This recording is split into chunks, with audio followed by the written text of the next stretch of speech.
Hello friends, welcome to Gomathi's kitchen. இன்னைக்கு நம்ம பார்க்க போகிற ரெசிபி பார்த்தீங்க அப்படின்னா நல்ல ஒரு சூப்பரான டேஸ்ட்டில் மட்டன் கிரேவி எப்படி செய்யலாங்கிறத பார்க்கலாம்.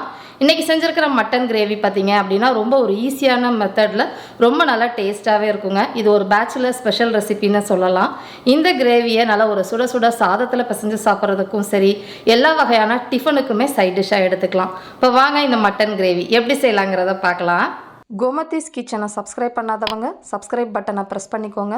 உடனுக்குடனே அப்டேட் வேணும் அப்படின்னா பக்கத்தில் இருக்க பெல் பட்டனில் ஆல்ங்கிற ஆப்ஷனை மறக்காமல் ப்ரெஸ் பண்ணி வச்சுக்கோங்க. இப்போ இந்த மட்டன் கிரேவி பண்ணுறதுக்கு நான் எடுத்துருக்கிறதுன்னு பார்த்தீங்கன்னா கிட்டத்தட்ட 1 கிலோ அளவுக்கு மட்டன் எடுத்து நல்லா கழுவி சுத்தப்படுத்தி வச்சுருக்கிறேன். இப்போ இந்த மட்டனுக்கு மேரினேஷன் கொடுத்துக்கலாம். அதுக்காக ஒரு 1/4 டீஸ்பூன் அளவுக்கு மஞ்சள் பொடி சேர்த்துக்கோங்க. கூடவே காரத்துக்கு தகுந்த மாதிரி வரமிளகாய்த்தூள், அதாவது தனியாக அரைச்ச மிளகாய்த்தூள் 2 டீஸ்பூன் சேர்த்துக்க போகிறேன். ஏன்னா கடைசியாக நான் மிளகுத்தூளும் சேர்க்க போகிறேன். ஸோ உங்களுக்கு காரத்துக்கு எவ்வளோ வேணுமோ அதுக்கேற்ற மாதிரி கூட குறைச்சி சேர்த்துக்கோங்க. இப்போ எந்த டீஸ்பூனில் மிளகாய்த்தூள் எடுத்தோமோ அதே டீஸ்பூனில் தனியாக அரைச்ச மல்லிப்பொடி 3 டீஸ்பூன் அளவுக்கு சேர்த்துக்கலாம்.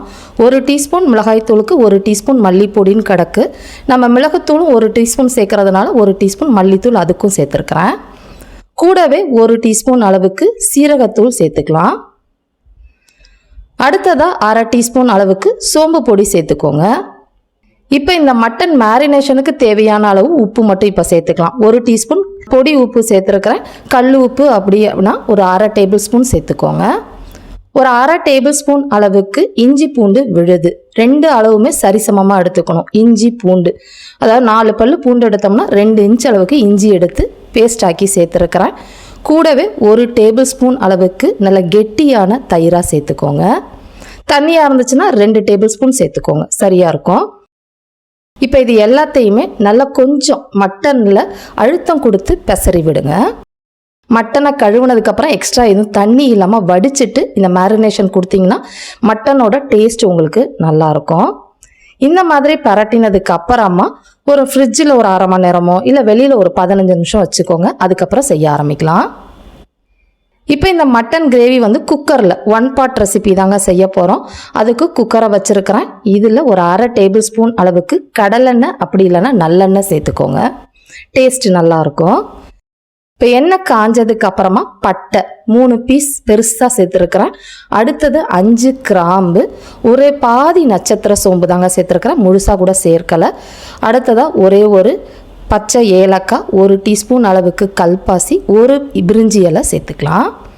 இப்போ போட்டிருக்கிற சாமான்கள் எல்லாமே நல்லா செவந்து வரட்டும். இப்போ இது செவந்துக்கிட்டு இருக்கப்பே 1 கொத்து கருவேப்பிலையும் நல்லா கிள்ளி போட்டு சேர்த்து பொரிய விடுங்க. இப்போ இந்த சமயத்தில் பெரிய வெங்காயம் மீடியம் சைஸில் 2 வெங்காயம் எடுத்துருக்கிறேன். பொடியாக நறுக்கினதோட அளவு மெஷரிங் கப்பில் 1 கப்பு எடுத்துக்கோங்க. மெஷரிங் கப்பு அளவு எதுக்காக சொல்கிறேன்னா, நீங்கள் அரிஞ்சதுக்கப்புறம் நமக்கு அளவுகள் கரெக்டாக இருக்கும். வெங்காயம் சைஸ் வேரியானாலும் பரவாயில்ல.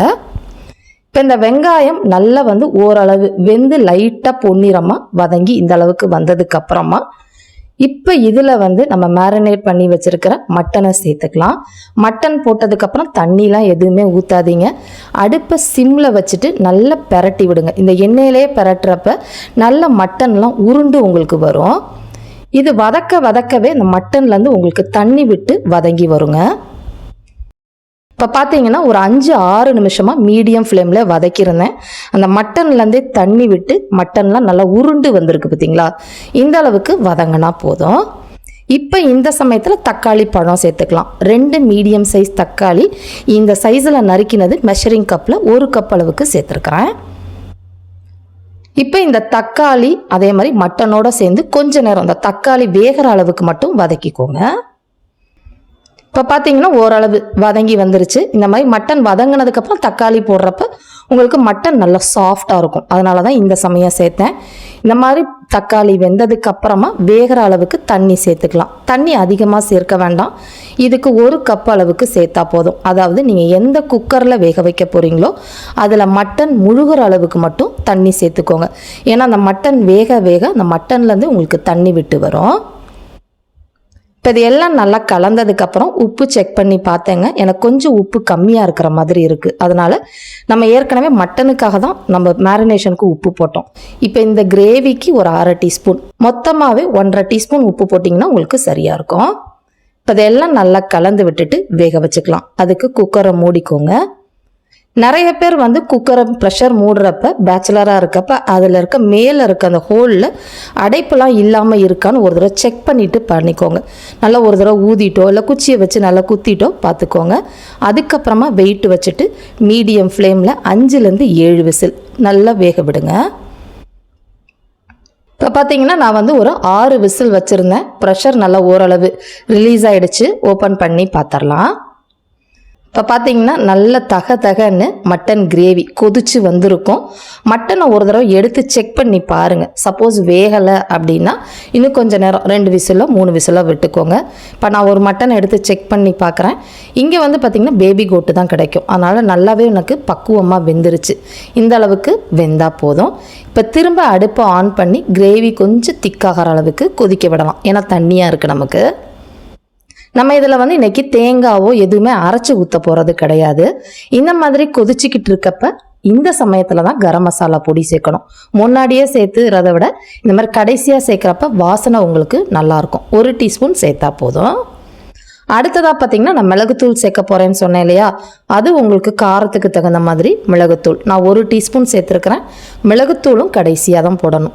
முன்னாடியே போட்டுட்டிங்கன்னா கிரேவி வந்து ஒரு கசந்த டேஸ்ட்டு உங்களுக்கு வந்துடும்.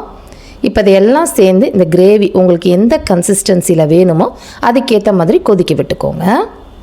கொஞ்சம் வந்து ஹை ஃப்ளேம்லேயே கொதிக்க வச்சுக்கலாம்.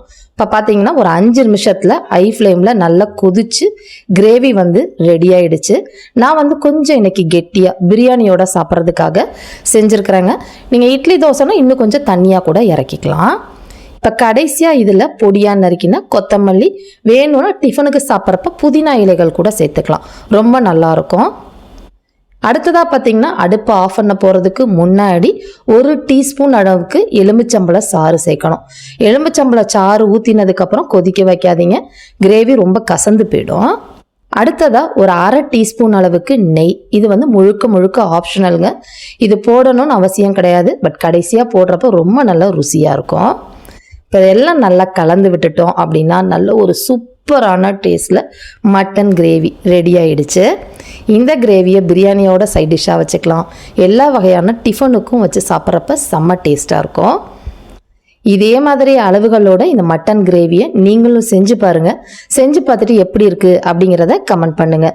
வீடியோ பிடிச்சிருந்தாலும் கமெண்ட் பண்ணுங்கள், லைக் பண்ணுங்கள், ஷேர் பண்ணுங்கள். மறக்காமல் கோமதீஸ் கிச்சன் சேனலையும் சப்ஸ்கிரைப் பண்ணி வச்சுக்கோங்க. தேங்க்ஸ் ஃபார் வாட்சிங்.